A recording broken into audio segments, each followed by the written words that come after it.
battle of Aeothiarchus and Magoa did not actually first begin at the pristine Thracisil cosmolands. Rather, it began with Otheosaurus, the Anatheabu god, former eldest queen of the ancient kingdom of light, and alongside Margolatl, the Malgathiacrim god, former eldest king of the ancient kingdom of dark.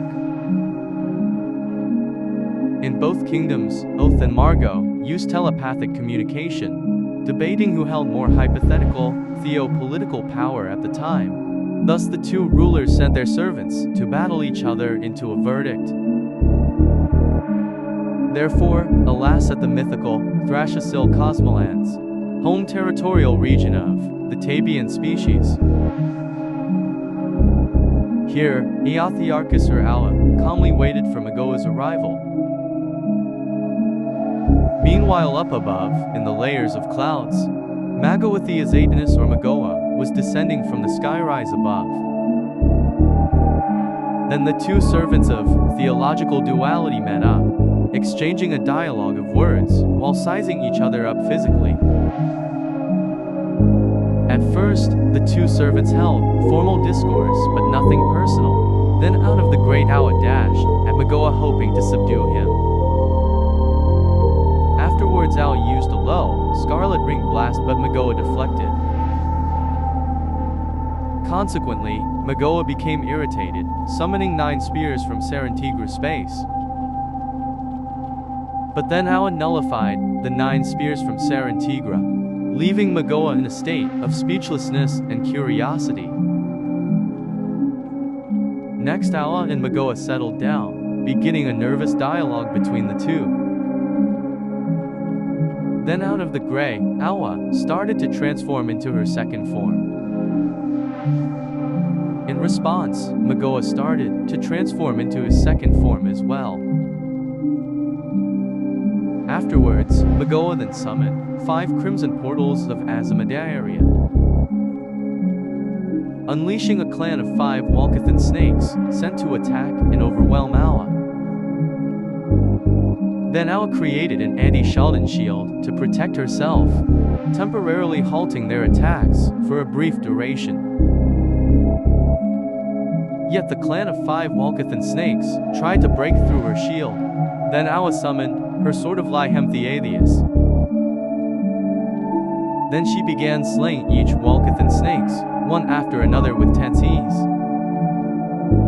Further infuriated, Magoa prepared another attack, revealing his sword of Maxentarthus. However, Aua and Magoa both firmly held their swords and stood their ground mid-air. Then Aua transformed into her third form. Next, Magoa transformed into his third form. Afterwards, Magoa next formed a phantom thunderstorm. Next, Aua created the lemon-yellow portals, summoning Thansankai and Tanakai. Initially confused, Magoa then slain Tanakai, using a magnified form of Electromaldethus,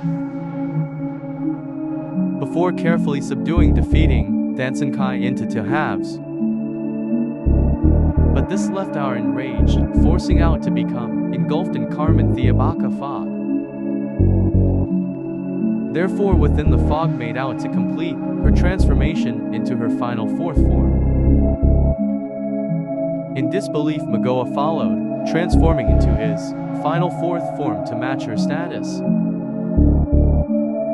Simultaneously, Magoa opened his eyes and teleported them into the Noir Divine state.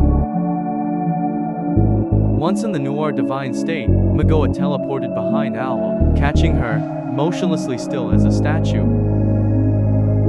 Then he raised his sword of Maxentarthus, hoping to slay Aua like Thansankai, but failed.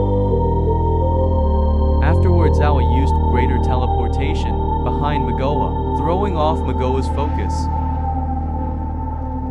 Next, Aua raised her sword of Lyhemtheatheus, then cleanly chopped off Magoa's right arms, leaving them floating in space. However, Magoa was indifferent to his injuries, because Magoa then calmly regenerated his lost limbs. But this seriously annoyed Awa, forcing her to transform into her first divine state form. However, Magoa, who was consumed by the infinite void, used a powerful permanent Anhilu flame onto divine state form Awa. Afterwards, Magoa closed his eyes. After he opened his eyes and he left the Noir divine state. Then Magoa collapsed back into reality before Magoa fainted onto a Thrashasilan mountain. However, fast forward into the future timeline, there exists the Vita Futura realm. The two spirits of Owl and Magoa agreed to a neutral truce, thus officially concluding the timeline of the Battle of Owl versus Magoa arc.